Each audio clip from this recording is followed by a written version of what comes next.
Hello everyone and welcome to my channel. Dear students, previous lecture में हमने concept of integration सीखा था, how it is reverse process of differentiation एक example के through. लेकिन आज हम यहाँ पे कुछ फार्मूलाज यहाँ पे लिखेंगे, सीखेंगे। और इंटीग्रेशन करने के लिए हमें डिफरेंशिएशन का पता होना ज़रूरी है। और जैसे कि फॉर एग्जांपल अगर हमें पता है इन डिफरेंशिएशन ऑफ साइन एक्स ये है कॉस एक्स के बराबर, you know it very well. लेकिन अगर हम इंटीग्रेशन कॉस करेंगे, कॉस का इंटीग्रेशन करेंगे तो वो हमारे पास आ जाएगा sine x. Okay, this is the reverse process of differentiation. लेकिन आपको पता ही है, लेकिन इंटीग्रेशन में सी आता है, वो है आर्बिट्री कांस्टेंट। प्रीवियस लेक्चर में आपने सीखा है ये सी एक्चुअल में क्या होता है। इसी तरह से हम यहाँ पे cos x लिखेंगे तो cos की जो डिफरेंशिएशन है वो आपको पता है माइनस साइन एक्स। लेकिन अगर हम इंटीग्रेशन ऑफ साइन एक्स यहाँ पे लिखेंगे तो ये आएगा, ये माइनस इसको देंगे तो ये बन जाएगा माइनस कॉस एक्स प्लस सी। ओके, अब हम यहाँ पे एक चार्ट ड्रा करेंगे, वो आप अपनी कॉपी पे लिख लेना। ओके, तो डियर स्टूडेंट ये हमने इसका जो है चार्ट बनाया है और आप भी लिख लेना इसी तरह। तो ये हमारे पास है डिफरेंशिएशन और ये हमारे पास यहाँ पे इंटीग्रेशन है। और डिफरेंशिएशन में क्या होता है, हमारे पास फंक्शन होती है और हम फाइंड आउट करते हैं इसकी डेरिवेटिव।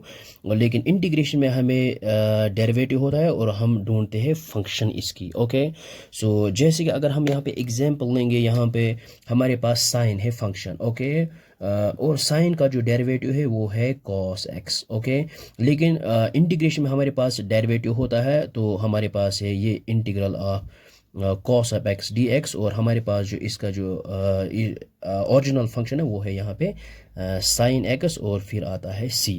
ठीक है, और सी इज़ द आर्बिट्री कांस्टेंट। इसी तरह से अगर हम यहाँ पे लेंगे दो सेकेंड कॉस एक्स, तो कॉस की का डेरिवेटिव है वो है माइनस साइन एक्स। लेकिन अगर हम यहाँ पे इंटीग्रेशन ऑफ हम यहाँ पे माइनस भी लिख सकते हैं, माइनस साइन एक्स, लेकिन ये माइनस हम इस कॉस को देंगे तो फिर यहाँ पे बन जाएगा माइनस कॉस एक्स प्लस सी। तो ये है इंटीग्रेशन ऑफ साइन एक्स। तो इसी तरह से टेन कोसेक सेक कॉट।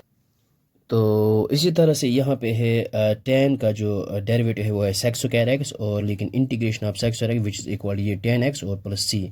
इस तरह से कोसेक एक्स इसका जो डेरिवेटिव है minus cot x cosec x, लेकिन इस अगर हम इंटीग्रेशन करेंगे कॉट एक्स कोसेक तो वो बन जाएगा ये माइनस कोसेक एक्स प्लस सी। ओके, कोसेक एक्स प्लस सी। और इसके बाद हम सेक एक्स की जो हम डेरिवेटिव फाइंड आउट करते हैं तो है सेक एक्स टेन एक्स, तो इसका इंटीग्रेशन है वो वापस है सेक एक्स प्लस सी। और इसी तरह से कॉट एक्स ये इसका जो डेरिवेटिव है माइनस कोसेक स्क्वायर एक्स, और इंटीग्रेशन हम कोसेक स्क्वायर एक्स का करेंगे तो ये हमारे पास आएगा माइनस कॉट एक्स प्लस सी। ओके, तो इसी तरह से बाकी क्वेश्चंस, लेकिन आप ये पहले ये ट्राइगोनोमेट्रिक फंक्शंस अपनी कॉपी पे लिख लेना। और एक बात यहाँ पे देखो, अगर हम यहाँ पे इंटीग्रेशन देखेंगे तो कॉस जो है हमारे पास कॉस की इंटीग्रेशन है, साइन की इंटीग्रेशन है, लेकिन यहाँ पे कुछ है, लेकिन टेन की जो इंटीग्रेशन वो हमारे पास नहीं है इसमें। और अगर हम इंस्पेक्शन की बात करेंगे तो टेन है, और integration of cot x d x इसकी भी नहीं है, और integration of sec x d x, और इंटीग्रेशन ऑफ कोसेक एक्स। ठीक है, तो इनकी इंटीग्रेशन हमारे पास नहीं है, ये एक स्पेशल इंटीग्रेशन है और इसको हम नेक्स्ट लेक्चर्स में हम इसकी इंटीग्रेशन करेंगे। तो हम देखेंगे किस तरह से इसका जो इंटीग्रल है वो कैसे आता है, बाय सब्स्टिट्यूशन मेथड से हम करेंगे।